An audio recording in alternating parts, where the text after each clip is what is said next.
Bang! Pow! Whap! Hello, my wonderful viewers, and welcome to another episode of Betty Adams Overanalyzes. Today, we are going to be taking a fully spoilery look at Kaiju number 8, episode 12, the season finale. Previous episodes, this episode really illustrates how good the team is at expanding on what happened in the manga without it feeling like they're forcing anything unnecessary filler in there. There's stuff in here that was easily assumable from the manga when you had a week or 2 weeks between each chapter to ponder. In fact, there's a reveal at the very end that not formally confirmed until like chapter 70. But we were talking about the theory, we think there was strong evidence for it as early as the arc that ended with episode 12. So one of the things that the anime is making sure to do is things that Matsumoto hinted at and laid clues to in the manga that we had weeks and months and years to mull over. The anime is laying out a little more obviously. Get right into the spoilers now, so I'm going to give you a chance to click away if you don't want any spoilers for the season 1 finale of Kaiju number 8.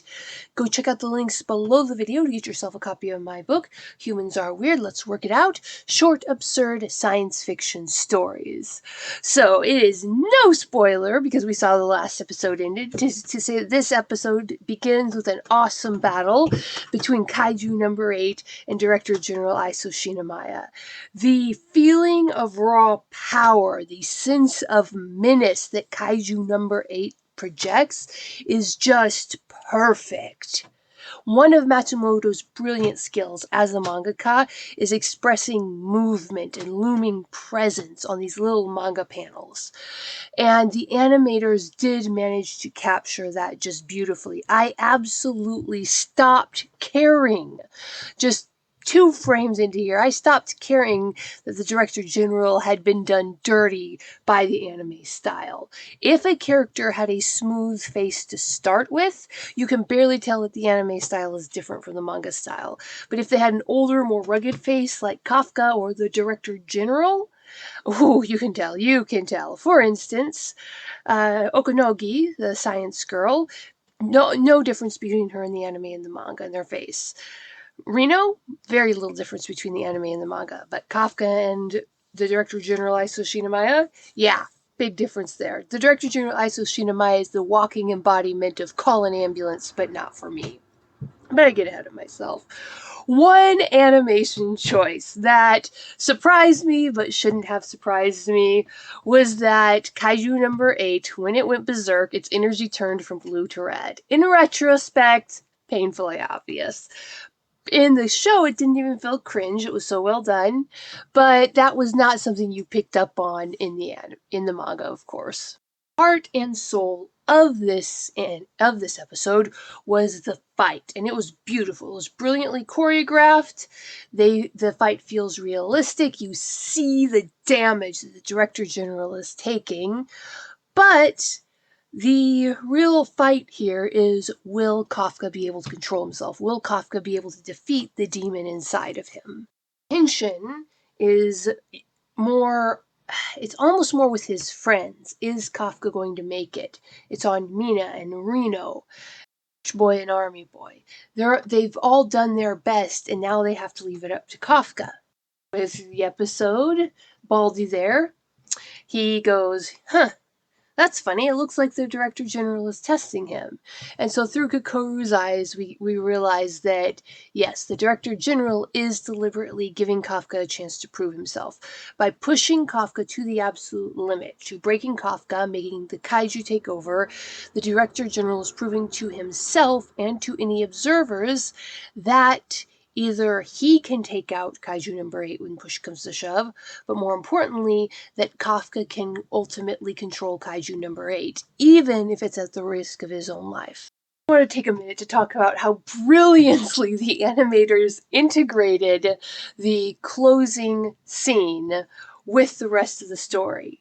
Because For the entire first season, the closing scene has been this sort of out of context Okanogi working herself to the point of collapse, sleeping in her office because she's compiling all of this data.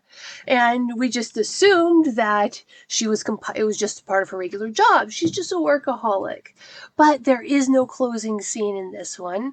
The credits start to play, the closing credits start to play, and we see that leading up to this, what Okanogi was compiling was the information that would ultimately help to get Kafka out.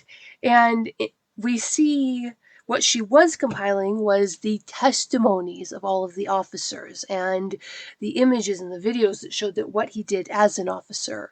But in this final closing, what we see is the actual people who gave those testimonies reacting to Kafka's freedom and to his being alive. Anime, the attention didn't shift back to that, except for Reno. The manga didn't focus nearly so much on the reaction of his peers until many, many, many chapters later. But it was pretty obvious in retrospect, so it's not like the anime is spoiling anything, how Kafka's friends whose lives he saved were going to react to him. Then there's that plot twist at the end of the chapter. Now, as I said, in the manga, it is not made nearly so clear that there are two bodies in that room. But at this point, Kaiju number 9's fungal nature had already hinted that he might have more than one body. Funguses are fully capable of putting up more than one fruiting body. That's the typical mushroom that you see with the flat top, just like Kaiju number 9 has. So at the end of this chapter, many of us were speculating that there were more than two bodies, or more than one body rather. So this is hardly this was only technically a change from the manga to the anime because Matsumoto had already seeded that concept in the manga by this point.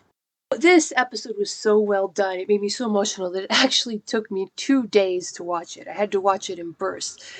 I just get so emotional I'd have to stop watching and go do something else. But what do you think, my wonderful viewers? Do you think the reveal at the end was extreme, or did it flow with the story? Do you think that spreading out the focus of the story to include Kafka's friends was a good idea for the animators? Leave a comment below telling what you think, hit that like and subscribe button, and peace out, my wonderful viewers. Escape into another world with the writings of author Betty Adams. Two worlds, one of utter absurdity, one of dramatic tension, both alike in aliens absolutely astounded by human behavior. Humans are weird, short, absurd science fiction stories. Flying sparks, dragons, aliens, and things that go boom in the night. Books available on Amazon, Barnes & Noble, Kobo by Rakuten, Google Play Books, and at authorBettyAdams.com for a signed copy.